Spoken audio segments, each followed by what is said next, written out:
Hi Pisces, this is Jav. Welcome po sa ating channel. By the way, Pisces, this is your timeless reading. Gamitin ang reading na ito bilang gabayan lamang. Kung naka-resonate kayo, comment down. Tandaan Pisces, ito ay general reading po. Kunin nyo lang po kung ano ang naka-resonate sa iyo. This is for you Pisces.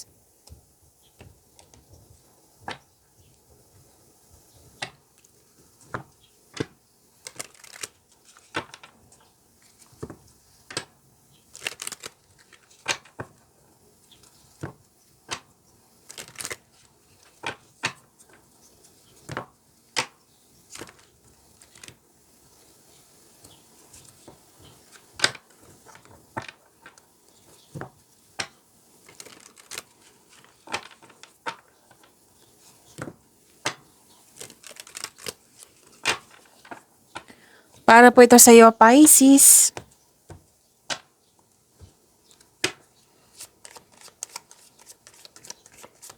Maraming salamat po sa inyong patuloy na suporta, sa mga nag-donate, sa mga hindi nag-skip ng ads.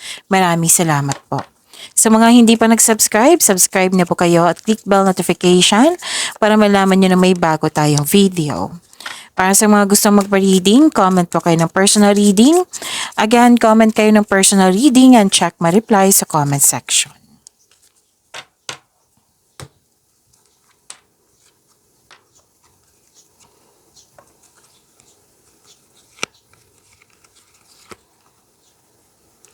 May malaking influence ang isang lalaki po.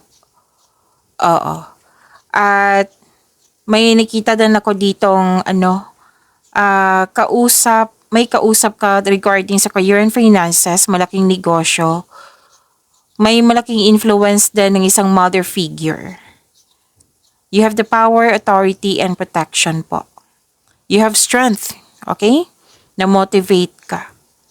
At nakikita ko dito na may ending with new beginning. Yung nahirapan ka, pero tinulungan mo yung sarili mo para magkaroon ng pag-let go. At ito yung nagkaroon ng transformation. Ito na yung ending with new beginning. May nakita ko ditong what I meant is, yung nahirapan ka sa isang tao na pwedeng mahirap siyang kausap or sobrang stricto. May nakita rin ako separation dito. Maraming case ng separation ha. Pwedeng literal na separation. Pwedeng tumiwalag, umalis, space, limitation, boundaries. Pwedeng space, tumiwalag, umiwas, ano pa, end of contract, closure, or pwede din long distance.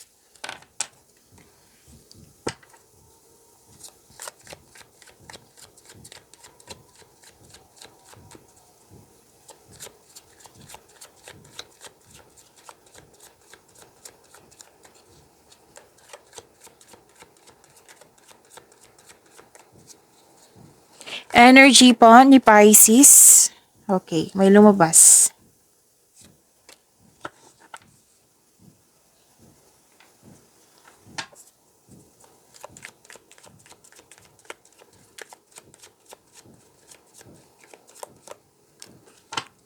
This is your energy, Pisces.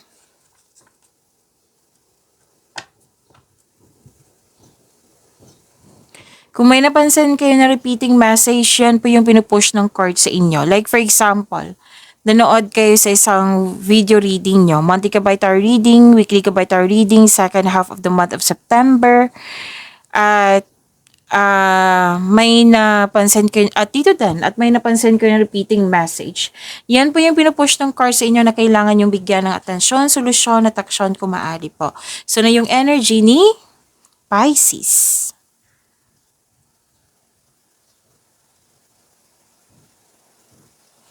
Lumabas din po, yung dalawang card dito, tarot card, lumabas siya dito.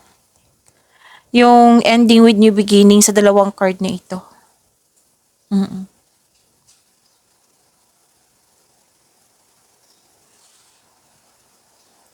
Pisces.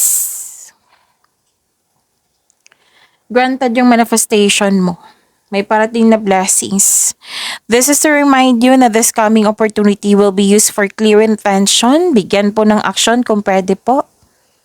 Okay? And nagsabi ng card dito, you are very talented person. Lahat gagawin para makuha ang gusto mo. And please know that you are divinely guided, Pisces. With the divine assistance, all things are possible po. You can make your imagination real. Pwede din, nag-manifest ka ng wonderful relationship sa isang tao. Sabi po dito, your manifest will be granted soon or nag-grant na.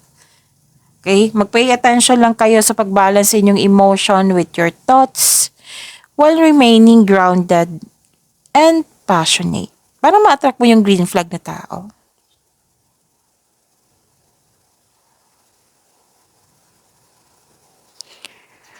Gamitin niyo po yung inherent skills niyo para makagawa kayo ng opportunity. Kung may balak kayong magnegosyo, may go signal po dito. And sabi po dito, may negotiation.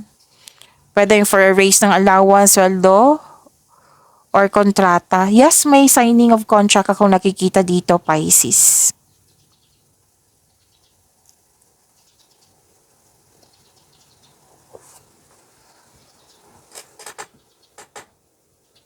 So, yun po ha, transformation. Sa dalawang card na ito. Transition, transformation. Itong pagbabago na ito is necessary change. Oo, may perfect situation ako nakikita dito. Perfect time. Ito na yung panahon. Yan. Yan ang sabi. And you are very confident dito. You have the power. Very confidence.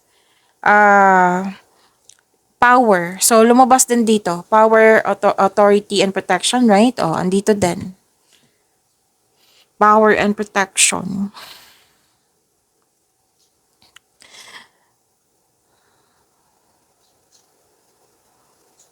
Oh, lumabas din po. Pagwawakas ng... What I meant is, may ano dito pagwawakas ng na parating. For example, yung closure, end of contract. Andito po, oh. 'Di ba? Sinabi ko kanina, andito po siya. Na pwedeng tumiwalag, disconnection sa isang tao. May nakita kong ganyan. And may parating nga na new beginning sa buhay, nagkaroon ng transformation. Pwede din nag-let go ka sa opportunity na hindi mo na kailangan ngayon.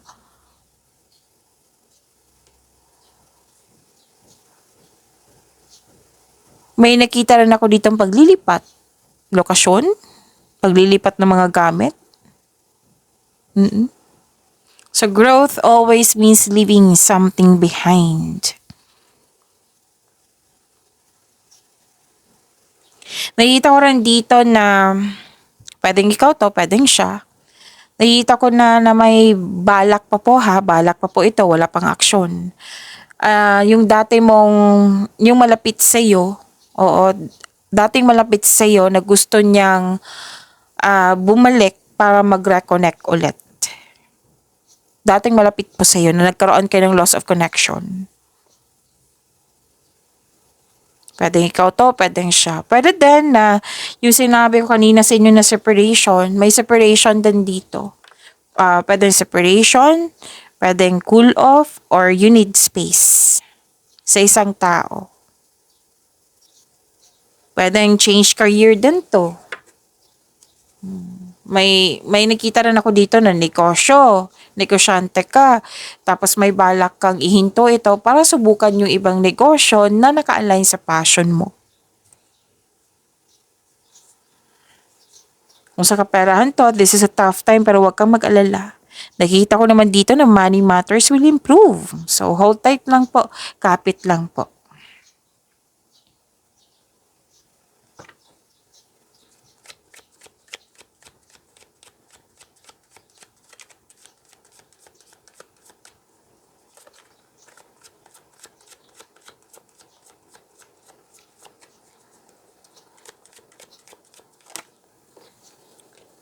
This is about your career and money, Pisces.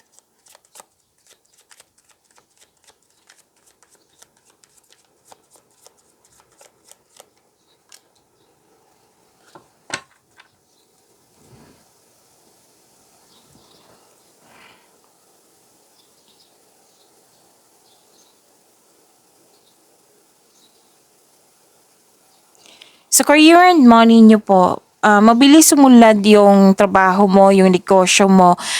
Oo. Ang sabi ng card, makinig kayo sa inyong tuition kasi humahantong ito sa pagtaas ng kita. Magdadala ito patungo sa tagumpay. Tapos may dumating na project opportunity ba na magiging excited ka.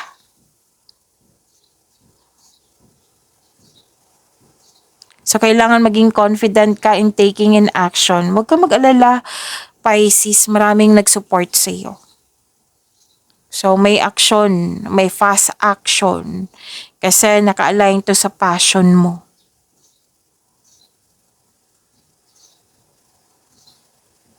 Andito pa rin, power, authority, protection. 1, 2, and 3. Masusunod yung gusto mo, ideas, plano, desisyon. At sabi ng card dito na magaling ka na leader or di kaya may leadership role na binigay sa iyo. This is a second card na nagsabi dito na may group of people dyan na very supportive sa iyo. Malaki ang tiwala ng mga tao sa inyong strength and skills kasi marami ka nang napatunayan. Oo. Na kilala ka at ginigalang ka. You're making tremendous progress in your career or nag-level up ka na sa iyong posisyon or sa inyong negosyo.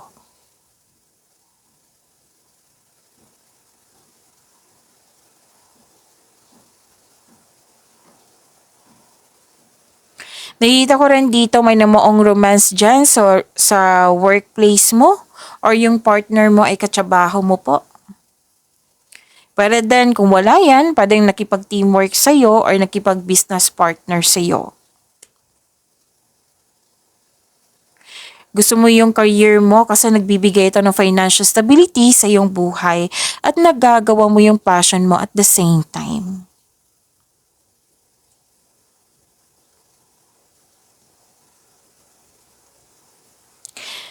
So, inspiration, may inspirasyon ka, may marami kang ginagawa, naging creative ka. May parating na exciting na ganap upang palawakin ang iyong mga ginagawa dyan. Pwede din pagsisimula ito ng bagong pagsisikap, pwedeng proyekto, pwedeng travel, pwedeng koneksyon sa isang tao, pagsisimula sa negosyo, pagsisimula sa trabaho. Naging masipag ka at creative ka sa iyong trabaho. Dahil nito, mapapansin nga. Oo, this is another card na naman na recognition, mapapansin ka ng mga tao. Soon, magbubunga yung pagsisikap at nang dahil sa achievement na ito, magkakaroon po ng financial growth and stability.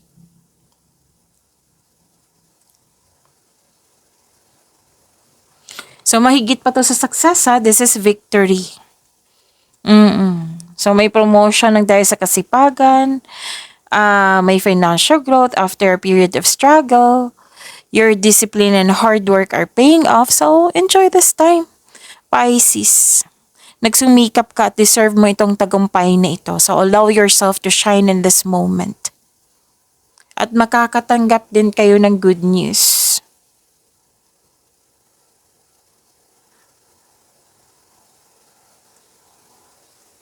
So, wag po daw kayo mag-focus sa kung ano yung kulang sa iyo or yung nawala sa iyo. Oo, kasi may nakita kong loss dito. Pero dang nangyari na to sa nakaraan. So, you have to move forward. Kasi may ano dito, may nakita ko ditong may parating na new direction sa inyong career and money.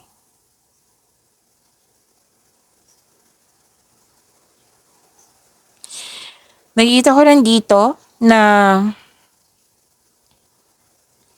wealth and generosity. Yes, ang taas ng tagumpay sa kaperahan at katatagan ay nasa iyong kamay na. So may parating na kasosyo po ha, ilang beses na lumabas dito or di kaya may isang tao na very supportive sa iyo or di kaya may magbigay siya ng puhunan, pwede din ideas, moral support.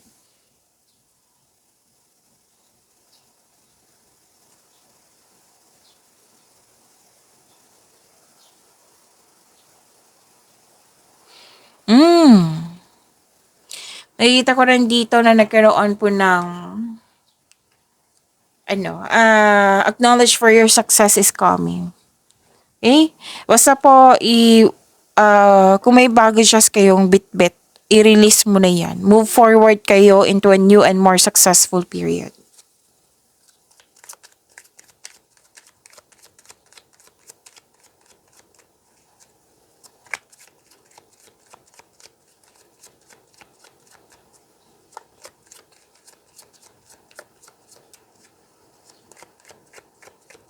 Love life, self-love, partnership, and romance ni Pisces.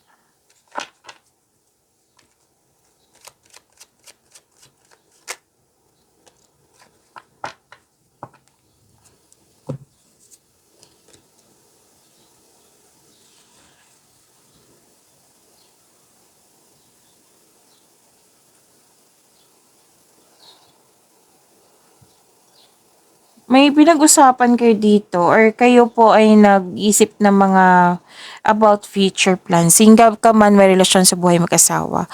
Pwedeng may nagpipili ka dito eh. May mga choices po dito. Ang ilan sa inyo kakapasok lang ng relasyon. Ang ilan sa inyo dito may travel or may plano po, may travel. Mag-ingat lang po sa pagiging mainipin. Maggawa kayo ng plano para sa hinaharap. Nakikita ko naman dito yung isang tao ay very supportive sa iyo. Pwedeng person mo po ito.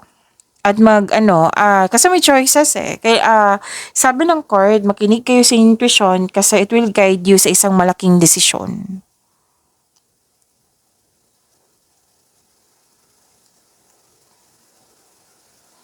Nakikita ko rin dito na nagkaroon po ng sa mga single, you should take a chance on love, huwag ka matakot ma-in love ulit. Para sa mga relasyon sa buhay mag-asawa, mukhang may tampuhan po the other days. Kaya ang advice ng card nyo dito, leave the past behind. It's never too late to begin again, mag-usap at magpatawad.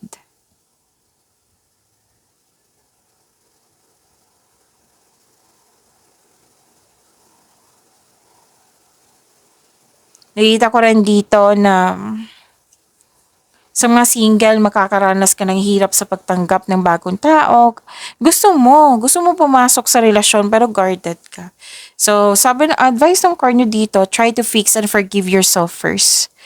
Okay? Bago tumanggap ng bagong relasyon. Para fair sa'yo, fair din sa kanya.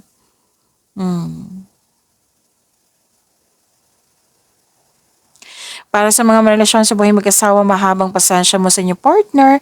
Isa sa inyo nagkaroon ng mataas na ego or pride, nakaramdam ka ng pagod, pero ayaw mong sumuko.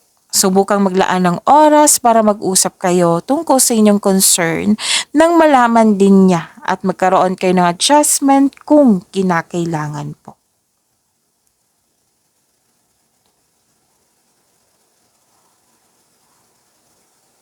So may matatanggap kang news na may buntis or wedding.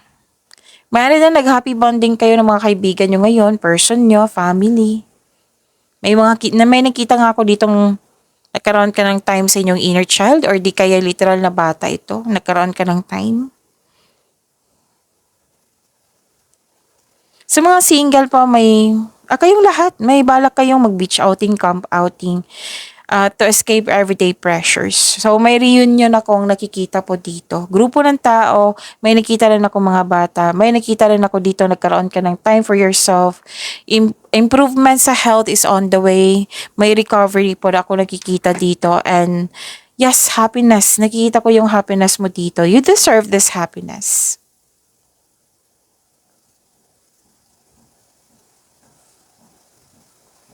Okay, ipakilala mo na yung person mo sa group of people. Pwedeng ikaw ang ipakilala or siya. So, kung single ka man, ma-open up mo yung past mo sa maniligaw or nililigawan mo or di kay kaibigan na handang makinig sa'yo. Ma-open mo up mo sa kanya yung about your past.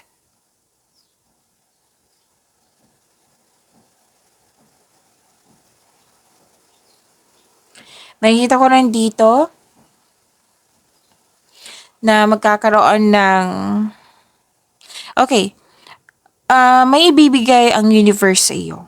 Isang tao na makapagbigay sa iyo ng love, peace, and happiness sa iyong buhay. Pwedeng person, new person, pwedeng kaibigan, oo. Pagyamanin niyo po yung blessings na binigay sa inyo. Pisces, see you tomorrow. Maraming salamat po.